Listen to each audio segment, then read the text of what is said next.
In previous lessons, we talked about bandwidth challenges during network construction. Now, we are going to discuss how to cope with them. An equation called Shannon's theorem is worth mentioning in this discussion. C equals B times log 2, 1 plus S divided by N.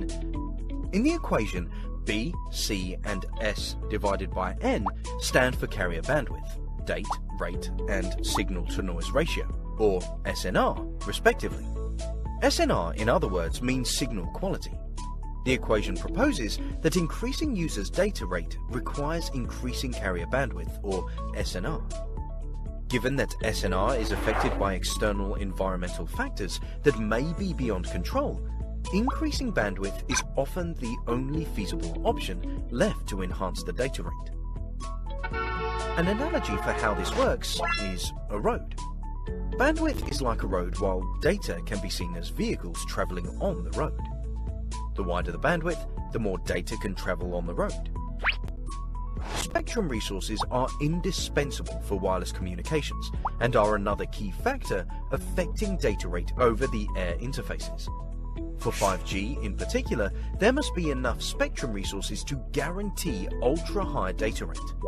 A problem has arisen, however, as 2G, 3G, and 4G networks already occupy the majority of sub-3 GHz spectrum resources, leaving little spectrum resources to accommodate continuous provision of large bandwidth. This means that 5G networks will have to make use of higher frequency spectrum resources, which are unoccupied. As shown in the diagram, electromagnetic waves can be categorized by frequency range. Signals transmitted over different frequency bands have diverging propagation characteristics. Live network communications mainly use intermediate and ultra-high frequency bands, leaving high and super high frequency bands available for 5G networks. The adopted 3GPP R15 specifications divide 5G spectrum into two frequency ranges, or FR. FR1 is a collection of low-frequency bands of less than 6 GHz, or sub-6 GHz, which are expected to serve as the primary bands for 5G networks. Frequency bands less than 3 GHz are known as sub-3 GHz bands, or C-band. FR2 is a collection of millimeter wave bands. These bands are high frequency and a large amount of them is available. FR2 is considered a supplementary spectrum for 5G networks. Considering spectrum resources are different, 3GPP specifications stipulate different maximum bandwidths for carriers within FR1 and FR2 categories, respectively. The diagram shows that the minimum carrier bandwidth in the sub-6 GHz bands is 5 MHz, and the maximum is 100 MHz. For millimeter wave bands, the carrier bandwidth ranges from 50 MHz to 400 MHz. The upcoming 3GPP R16 specifications will be likely to set the maximum carrier bandwidth to 800 MHz. The current 3GPP R15 specifications exclude the 1.4 MHz and 3 MHz bandwidths from being used for 5G, and reserve 4 current LTE bandwidths, 5 MHz, 10 MHz, 15 MHz, and 20 MHz for future 5G use, as networks evolve from LTE to 5G. Now, let's take a look at global allocation of 5G spectrum resources, including sub-6 GHz and millimeter wave bands, and how 5G networks deploy such bands. The diagram shows that China has assigned sub-6 GHz and millimeter wave bands for 5G use. Among sub-6 GHz bands, 5G bands span across 2.515 to 2.675 GHz, 3.3 to 3.6 GHz, and 4.8 to 5 GHz frequencies, with a total bandwidth of 660 MHz.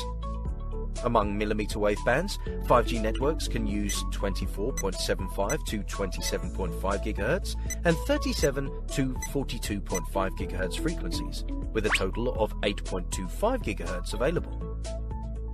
Other countries have adopted similar spectrum allocation approaches. Generally, there are less C-band spectrum resources available compared with millimeter wave spectrum resources. However, as C-band provides as much as 200 MHz continuous bandwidth and its supply chain is maturing, with well-developed network and terminal devices, C-band will most likely become the universal working frequency bands for 5G. As the industry develops, other frequency bands will also be put into use. We've discussed the allocation of 5G spectrum, including how C-band and millimeter wave bands are allocated in China. We should also consider how sub-3 GHz resources can be reused for 5G as a result of spectrum reshuffling when 2G, 3G and 4G networks are gradually phased out. Sub-3 GHz bands, C-band and millimeter wave bands will be deployed for 5G networks in the future. But will 5G networks use these frequencies at the same time? No, at present. The higher the frequency band is, the poorer the coverage is, and vice versa. Generally, millimeter wave bands will be used for hotspots in areas such as railway stations and airports. C-band will be mainly used to provide wide coverage in urban areas, as it outperforms millimeter wave and sub-3 GHz bands in terms of network capacity and coverage. Sub-3 GHz bands offer optimal coverage thanks to their low-frequency transmission features. They are therefore also ideal deployment choices for wide coverage.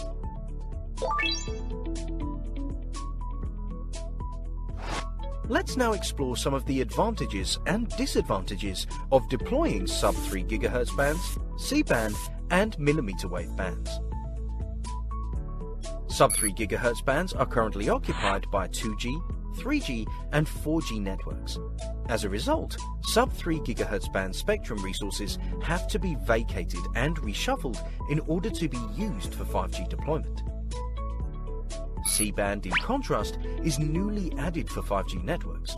C-band frequency bands have more resources available compared with sub-3 GHz bands and are capable of providing a continuous bandwidth of 200 MHz. They also have better coverage than millimeter wave bands.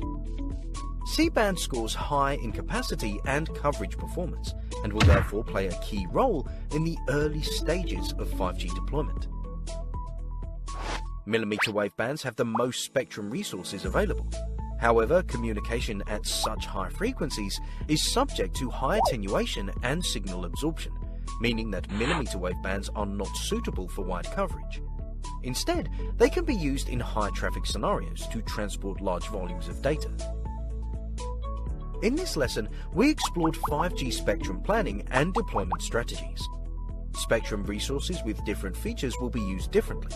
Sub-3 GHz bands and C-band will be used for wide coverage, while millimeter wave bands will work for additional capacity boost in hotspot areas. That's all for this class.